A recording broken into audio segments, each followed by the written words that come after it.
Welcome to Advait education. Radhepali Pandey आप सभी का स्वागत करती हूँ अद्वैत एजुकेशन पर। माय डियर स्टूडेंट्स, आज हम यहाँ पर फिर से हाजिर हैं एसएससी जेईई के प्रीवियस ईयर क्वेश्चंस के साथ। जी हाँ, 2018 के सेट 11 के 6 क्वेश्चन हमने लास्ट लेक्चर में देखे थे।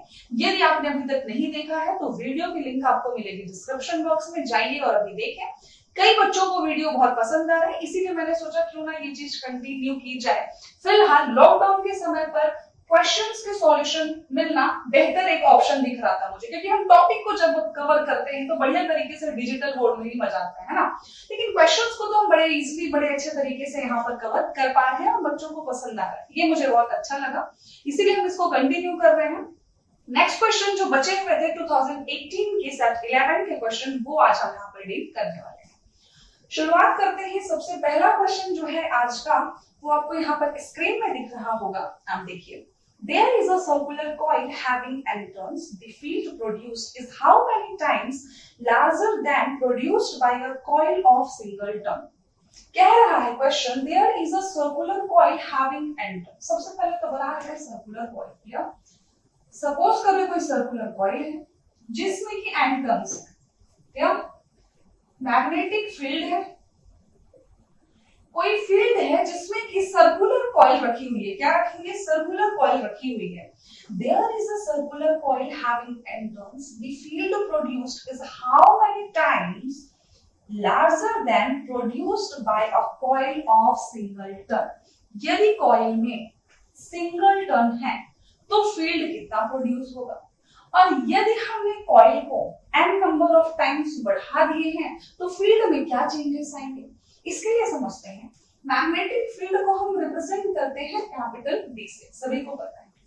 जो B होता है, जब हम कोई सर्कुलर कॉइल फील्ड में रखते हैं तो जो B होता है, B is directly proportional to the current. यानी कि ये करंट जितनी फ्लो हो रही है कॉइल में से, अब इस कॉइल में जितने नंबर ऑफ टर्न्स होंगे वो भी डिपेंड करेंगे किस पर, मैग्नेटिक फील्ड पर। यानी कि B is directly proportional, यानी कि magnetic field is directly proportional to the flow, जो करंट इसमें से फ्लो हो रही है, साथ ही साथ B is directly proportional to the number of turns। यानी कि magnetic field is directly proportional to the current and number of turns also. Clear? चलिए, तो इस सर्कुलर कॉइल में यदि मैंने कहा दो नंबर ऑफ टर्न्स मैंने बढ़ा दिए, नंबर ऑफ टर्न्स मैंने दो बढ़ाए, मैग्नेटिक फील्ड दो गुना बढ़ जाएगा, क्योंकि ये दोनों ही एक दूसरे की क्या है, समानुपाती है। क्लियर? अब नेक्स्ट बात करूं, यदि यहाँ कह रहा है question n number of turns बढ़ाए, भाई दो बढ़ाए, चार बढ़ाए, छह बढ़ाए, n बढ़ा दिया, तो भाई फील्ड भी तो n टाइम्स हो जाएगा, फील्ड भी हमारा n टाइम्स हो गया। होगा कि नहीं होगा? बस यही आपके चार ऑप्शन है।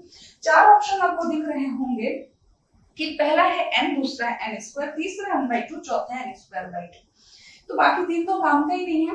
यदि नंबर ऑफ टर्न्स को n कर दिया गया है तो फील्ड भी आपका n गुना हो जाएगा, क्योंकि ये दोनों ही डायरेक्टली प्रोपोर्शनल होते हैं।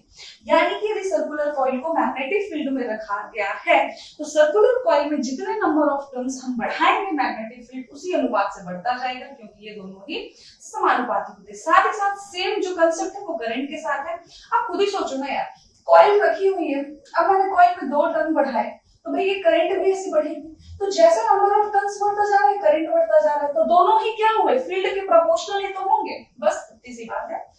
बस इतनी सी बात है कि आपका क्वेश्चन नंबर 7 का आंसर ए हो चुका है, बिल्कुल सही है। जिन बच्चों ने एन आंसर दिया उनका सही है।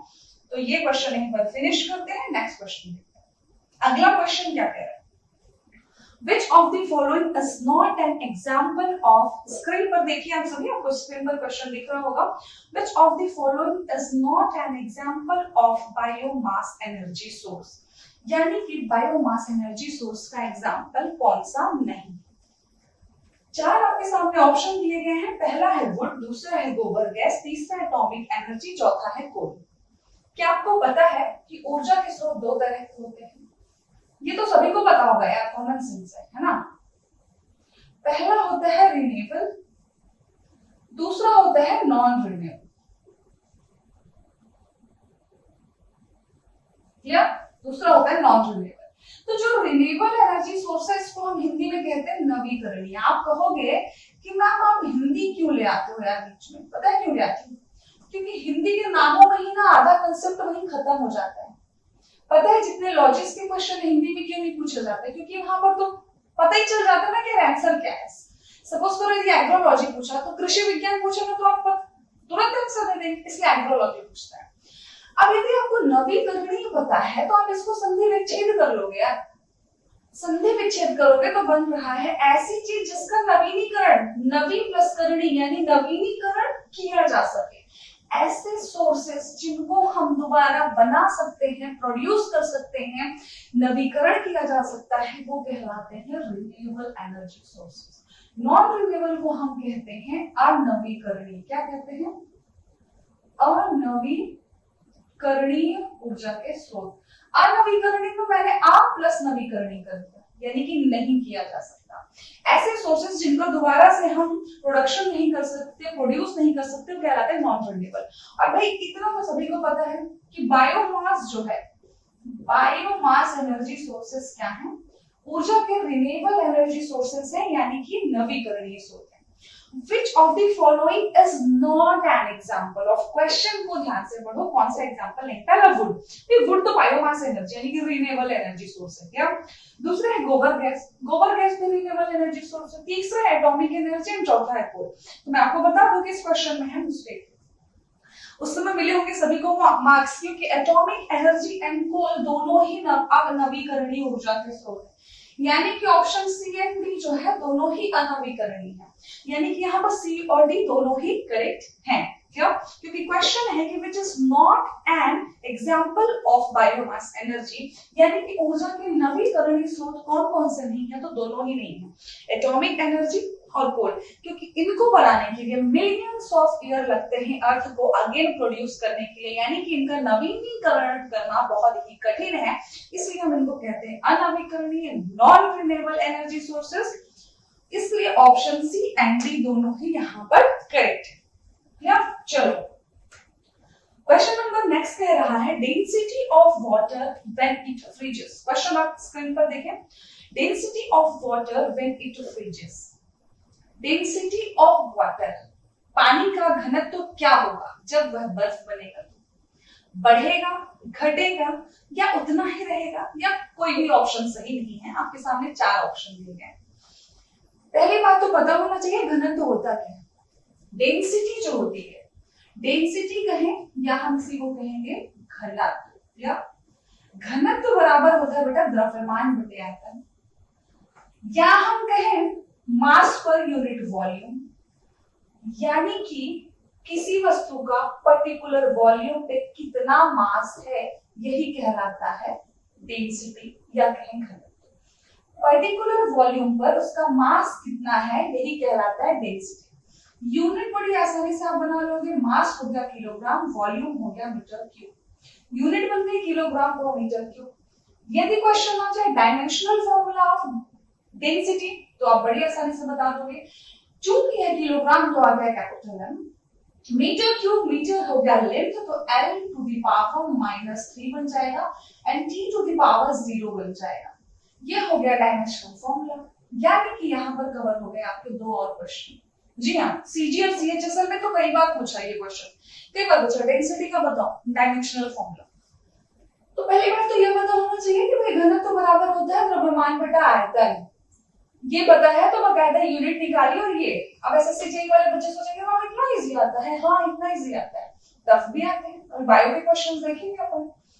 चलिए, तो डेंसिटी का ये तो खत्म हो गया। अब क्वेश्चन हमारा है एक्चुअली कि डेंसिटी ऑफ वाटर, पानी के घनत्व की बात हो रही है कि पानी का घनत्व क्या होगा जब वो बर्फ बनेगा, तो बढ़ेगा या घटेगा। क्या आपको ये बात पता है कि 4 डिग्री सेल्सियस पर पानी का जो घनत्व होता है वो मैक्सिमम होता है, दैट इज 999.79 ग्राम पर मीटर क्यूब।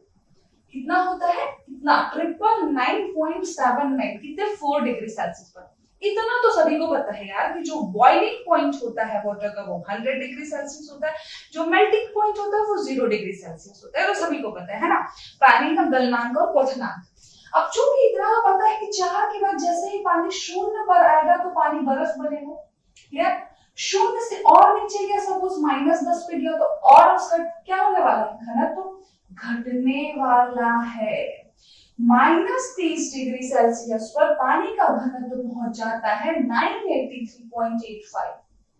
तो आपने क्या देखा कि पानी नॉर्मल टेम्परेचर से, यानी कि जब पानी लिक्विड अवस्था में था, उससे बर्फ कब बनेगा? 0 डिग्री सेल्सियस पर बनेगा कि नहीं बनेगा? और 0 से नीचे जाने पर तो बर्फ ही रहेगा ना। तो आप क्या देख पा रहे हो? क्लियरली देख पा रहे हो कि उसकी डेंसिटी घटती जा रही है, यानी कि 4 डिग्री सेल्सियस पर थी 999.79, -30 पर पहुंच गई 983.85 किलोग्राम पर मीटर क्यूब। यानी हमने क्लियरली देखा कि पानी का घनत्व जो है नीचे जाने पर, टेम्परेचर नीचे जाने पर घटता है। क्या? तो क्वेश्चन है हमारा कि क्या पानी बर्फ बनेगा तो घनत्व क्या होगा, घटेगा या बढ़ेगा? तो भाई घटेगा, यानी option A is the correct answer. बिल्कुल डिक्रीज होगा। जिन बच्चों ने ऑप्शन ए लगाया उनका बिल्कुल सही है। बताओ बढ़िया क्वेश्चन था कि नहीं था? था ना? चलिए नेक्स्ट क्वेश्चन आपकी स्क्रीन पर है, आप देख सकते हैं। Which human organ gets majority affected due to vitamin D deficiency? Vitamin D की हमारी बॉडी में डेफिशिएंसी होने के बाद सबसे ज्यादा यदि कोई ऑर्गन इफेक्ट होता है, अफेक्ट करता है, तो वो कौन सा है? क्या वो आंखें हैं, स्किन है, हेयर है या बोन्स है? सबसे इंपॉर्टेंट बात आपको पता होनी चाहिए, सबसे इंपॉर्टेंट बात आपको पता होनी चाहिए, जो विटामिन डी होता है माय डियर स्टूडेंट्स, क्या विटामिन डी क्या करता है पता है? इट हेल्प्स, ध्यान से नोट कर लो, ये हेल्प करता है कैल्शियम को एब्सॉर्ब करने में हमारी बॉडी में। और कैल्शियम की बात आ गई, यानी कि किससे रिलेटेड होगा? नो डाउट बोन से रिलेटेड होगा। कैल्शियम की कमी हो गई तो हड्डियां कमजोर हो गई, कैल्शियम की अधिकता हो गई तो हड्डियों से रिलेटेड प्रॉब्लम हो गई। यानी कि बोन्स का पहला कंपोजिशन कैल्शियम है, और विटामिन डी हमारी बॉडी को कैल्शियम एब्सॉर्ब करने में मदद करता है। विटामिन डी नहीं होगा तो आपकी हड्डियां धीरे धीरे वीक होंगी। समझ ही नहीं आता लोगों को, विटामिन डी कैसे रिलेटेड है यार हड्डियों से? ऐसे रिलेटेड है। विटामिन डी हेल्प करता है हमारी बॉडी को एब्सॉर्ब करने में कैल्शियम, और calcium is directly proportional to the bones कहना चाहिए, है ना? टेक्निकल समझो तो सीधी बात है कि विटामिन डी जो है, विटामिन डी बोन से रिलेटेड है। यानी यदि आपके शरीर में विटामिन डी की डेफिशिएंसी हो रही है तो वो इनडायरेक्ट रूप से आपके बोन्स को बहुत इफेक्ट करने वाला है। क्लियर? तो which human organ gets majority affected due to vitamin D deficiency?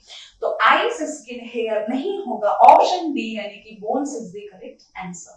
Clear हुआ कि नहीं? मजा आया होगा। चलो अगला क्वेश्चन आपकी स्क्रीन पर है, ध्यान से पढ़ें। चलिए सॉल्व करते हैं। आप तब तक पढ़िए, तब तक मैं इसे साफ कर।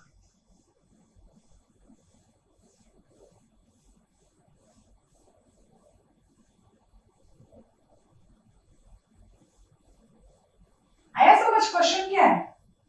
चलिए मैडम बता रही है, क्वेश्चन कह रहा है मैच द फॉलोइंग पूछा है यार, मैच द फॉलोइंग, और वो भी बायो से पूछा है ना? मैच द फॉलोइंग और वो भी बायो से कह रहा है। Match the structure given in column A and column B. Column में 4 चीजें दी गई हैं। पहला है स्टोमेटा, दूसरा है जाइलम, तीसरा है रूट हेयर्स, चौथा है फ्लोएम।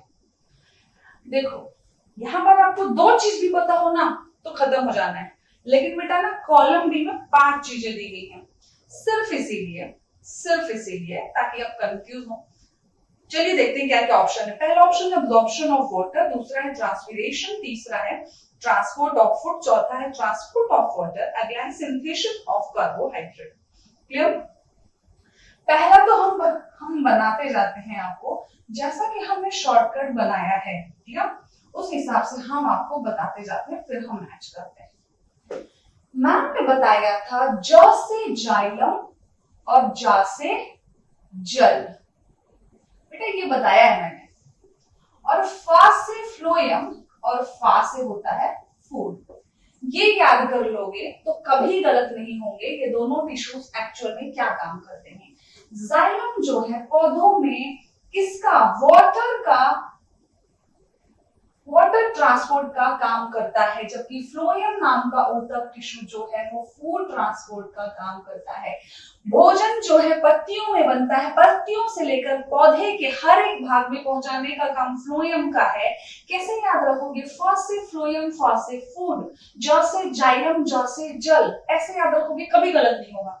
ठीक है, यानी कि जाइलम जो है पानी, पानी कहाँ होता है? पौधों की जड़ों पर होता है। अब उस जड़ से पौधे के हर एक भाग में पानी चाहिए ना यार, पत्तियों को भी भोजन बनाना है तो जल तो चाहिए। ये कौन पहुंचाता है? ये जाइलम नाम का जो एक ऊतक होता है, टिश्यू होता है, वो पहुंचाता है। क्लियर? ध्यान दीजिएगा, जाइलम जो होगा यानी कि ऑप्शन 2 जो है वो होगा ट्रांसपोर्ट ऑफ वाटर, यानी कि ये हो गया 4 नंबर। क्लियर? दूसरा जो आपका बनेगा, दूसरा कनेक्ट होने वाला है 4 से। फ्लोएम जो है वो करेगा ट्रांसपोर्ट ऑफ फूड, यानी कि जो 4th नंबर है वो किससे कनेक्ट होने वाला है? ट्रांसपोर्ट ऑफ फूड, यानी 3 से। चलो, 2 ऑप्शन हो गए खत्म। पहला है स्टोमेटा। क्या स्टोमेटा क्या काम करता है ये तो सभी को पता है। अब पहले चेक कर लेते हैं ना, ऑप्शन एलिमिनेशन देख लेते हैं। 4 दिन वाले इजी थे ना, देखते हैं कौन कौन सा बचा। सेकंड का जो है 4th लगाने वाले, ऐसा सिर्फ एक ही ऑप्शन है बेटा, लो तुम्हारा यहीं पे सवाल खत्म हो गया। देखा क्वेश्चन जो 11 है उसमें जाइलम को यदि आपको सिर्फ इतना पता है कि वो ट्रांसपोर्ट ऑफ वाटर करता है तो आपका सवाल एक बार खत्म हो गया। टाइम वेस्ट की कोई नीड ही नहीं थी कि बाकी चीजें आप कैसे सॉल्व करोगे। जा से जाइलम, जा से जल किया मैम, फा से फ्लोएम, फा से फूड, इतने में क्वेश्चन खत्म। क्योंकि हमने देखा कि सेकंड नंबर का जो है 4th जो है वो सिर्फ और सिर्फ हमें बी ऑप्शन में मिल रहा है, यानी कि option B is the correct answer. लेकिन चलिए आगे देख लेते हैं। अब जो है स्टोमेटा कहाँ गया यहाँ पर? आपको पता है क्या स्टोमेटा एक्चुअल में होते क्या है? स्टोमेटा में छोटे छोटे छिद्र होते हैं पौधों पर, जिसके थ्रू ना वो, जैसे हम मानव रेस्पिरेशन करते हैं, श्वसन करते हैं, वैसे पौधे क्या करते हैं? ट्रांसपिरेशन करते हैं। यानी स्टोमेटा छिद्र के थ्रू पौधे क्या है? ट्रांसपिरेशन करते हैं। यानी स्टोमेटा का आप करने वाले हो 2D, यानी कि ट्रांसपिरेशन, जो कि बिल्कुल सही है। नेक्स्ट आपका लास्ट बचेगा रूट हेयर्स। रूट हेयर्स क्या करने वाले हैं यहाँ पर? रूट हेयर्स जो है बेसिकली एब्जॉर्प्शन ऑफ वाटर करते हैं। एक बात बताओ, आपने जो जड़ें ऐसे पौधों की फैली हुई है, क्या पानी डाला तो जो रूट है वही तो पानी को एब्जॉर्ब करेगा। फिर कौन आएगा? फिर आएगा जाइलम। वहां से जो वाटर को एब्जॉर्ब किया रूट हेयर्स ने, उसी पानी को लेकर जाइलम पौधे के सभी भागों में पहुंचा देगा। तो ये पूरी कहानी इतनी ही थी कि भैया आपने पौधे में पानी डाला, वो पानी ऊपर तक किसने, जैसे ही आपने पानी डाला एब्जॉर्ब कर लिया, किसने? रूट हेयर्स ने। ऊपर पानी कौन पहुंचाया? जाइलम ने। फिर क्या करा भाई? सांस लेंगे। सांस किसके थ्रू ले रहा है? स्टोमेटा छिद्रों के थ्रू। छोटे छोटे छिद्र होते हैं पौधों में। फ्लोएम के थ्रू क्या होगा? खाना ट्रांसपोर्ट होगा। बताओ, कुछ भी टफ था क्या? सिर्फ ये दोनों आप हमेशा याद रखो। मैं बता रही हूँ, 12 साल का पेपर देख लो, 12 साल का पेपर देखोगे तो ऐसा मतलब हर 2 शिफ्ट में ऐसा नहीं होता कि एक पेपर में ये क्वेश्चन ना मिल जाए। घुमा फिरा के कहीं ना कहीं जाइलम और फ्लोएम की बात करते हैं। सिर्फ क्यों बच्चे होते हैं कंफ्यूज कि जाइलम फूड करता है क्या, फ्लोएम वाटर करता है क्या? नहीं, जा से जाइलम, जा से जल, फ से फ्लोएम, फ से फूड। क्लियर? चलो, क्लियर हुआ? अगला क्वेश्चन देखते हैं। अगला क्वेश्चन आपकी स्क्रीन पर है, what is called the process of fusion of the male and the female gametes? 4 option है। पहला है फर्टिलाइजेशन, दूसरा है पॉलिनेशन, नेक्स्ट है रिप्रोडक्शन, अगला है सीड फॉर्मेशन। बहुत ट्रिकी नहीं है पर थोड़ा सा ट्रिकी क्वेश्चन है। कह रहे हैं what is the process of fusion of the male and female gametes. जब मेल एंड फीमेल गैमेट्स मिलते हैं तो एक्चुअल में उस प्रोसेस को हम क्या कहते हैं? भाई सीधी सी बात है, फर्टिलाइजेशन ही कहते हैं, है कि नहीं? तो option A is the correct answer. Pollination का यहाँ पर कोई वो नहीं था। रिप्रोडक्शन पूरी प्रोसेस होती है जिसके अंदर ये सारी चीजें होती है, फर्टिलाइजेशन वगैरह। तो बिल्कुल ऑप्शन ए जिन बच्चों ने टिक किया, यानी fertilisation is the correct answer. Clear? चलो आगे बढ़ते हैं। बहुत बढ़िया क्वेश्चन आया। Which of the following is in Monera group? निम्नलिखित में से कौन सा मोनेरा ग्रुप में है? 4 ऑप्शन है आपके सामने, mushroom, yeast, bacteria and moss. पहले तो मुझे बताओ ये मॉस क्या है? ये मॉस क्या है? यदि कोई बच्चा बता दिया ना तो मेरी तरफ से चॉकलेट, ऐसी वैसी नहीं, सिल्क, ठीक है? बिल्कुल पेटीएम कर दूंगी, खरीद लेना, ऑनलाइन बुलवा लेना। Which of the following is in Monera group? Answer तो देंगे ही, पहले बताओ ये मॉस क्या है, ऑप्शन डी है क्या, कितने बच्चे जानते हैं? वीडियो देखते देखते कमेंट कर दिया बिल्कुल मॉस बता दिया तो बिल्कुल चॉकलेट मिलनी बनती है, नीचे पेटीएम नंबर भी डाल देना। चलो देखो, सबसे पहले तो बता दूं आपको कि 5 तरह के किंगडम होते हैं, सभी को पता होगा, बताने की आवश्यकता नहीं है ना। पहला है मोनेरा, दूसरा है प्रोटिस्टा, तीसरा है फंजाई, चौथा है प्लांटी, पांचवा है एनिमेलिया। क्लियर? अब देखो, जो मोनेरा एंड प्रोटिस्टा है, ध्यान देना, मोनेरा एंड प्रोटिस्टा है, दोनों ही यूनिसेल्युलर होते हैं, और जो प्लांटी एंड एनिमेलिया है, ये दोनों ही मल्टीसेल्युलर होते हैं। अब मोनेरा एंड प्रोटिस्टा में जो है, मोनेरा यूनिसेल्युलर तो दोनों ही है, लेकिन यूनिसेल्युलर के साथ साथ ये प्रोकैरियोटिक सेल के अंदर आता है। प्रोकैरियोटिक सेल क्या है मैम? ऐसी सेल्स जिनमें केंद्रक नहीं होते, न्यूक्लियस इज एब्सेंट, वो कहलाते हैं प्रोकैरियोटिक। ऐसी सेल जिसमें न्यूक्लियस प्रेजेंट होते हैं, वो कहलाते हैं यूकैरियोटिक। यानी कि प्रोटिस्टा जो है यूनिसेल्युलर तो है ही, लेकिन उसमें केंद्रक होगा, जैसे कि अमीबा, पैरामीशियम। क्या? नेक्स्ट है फंजाई। फंजाई में तो सारे फंजाई, फंगस, जितनी भी चीजें सब आती है। क्या? प्लांट है भाई, प्लांटे एंड एनिमेलिया, ये दोनों ही आपके मल्टीसेल्युलर तो हैं, और साथ ही साथ दोनों ही यूकैरियोटिक होते हैं, यानी भाई इनमें क्या मल्टीसेल्युलर है और केंद्रक भी होता है। अब आपके ऑप्शन 4 थे, पहला था मशरूम, दूसरा है ईस्ट, तो ये मशरूम और ईस्ट बता दो, दोनों ही किसमें आएंगे? दोनों ही फंजाई ग्रुप में आते हैं, यानी फंजाई किंगडम के एग्जांपल हैं। जिन बच्चों को किंगडम का आइडिया नहीं था वो इस आंसर को नहीं दे पाते। अगला है बैक्टीरिया, अगला भी देखते हैं मॉस। आपको पता है कि मॉस क्या है? मॉस आता है मल्टीसेल्युलर प्लांटी किंगडम का एक पेड़ है। गूगल करोगे दिख जाएगा, एक बढ़िया सा पेड़ होता है, वरना इमेज डिजिटल बोर्ड होता है, इमेज भी दिखा देते, एक पेड़ होता है, यानी कि प्लांटी किंगडम का है। तो वो तो हमारे क्वेश्चन का आंसर होने नहीं वाला, क्योंकि क्वेश्चन है मोनेरा ग्रुप का कौन है, तो एक ही बचा हमारा मोनेरा ग्रुप का, दैट इज बैक्टीरिया। क्या?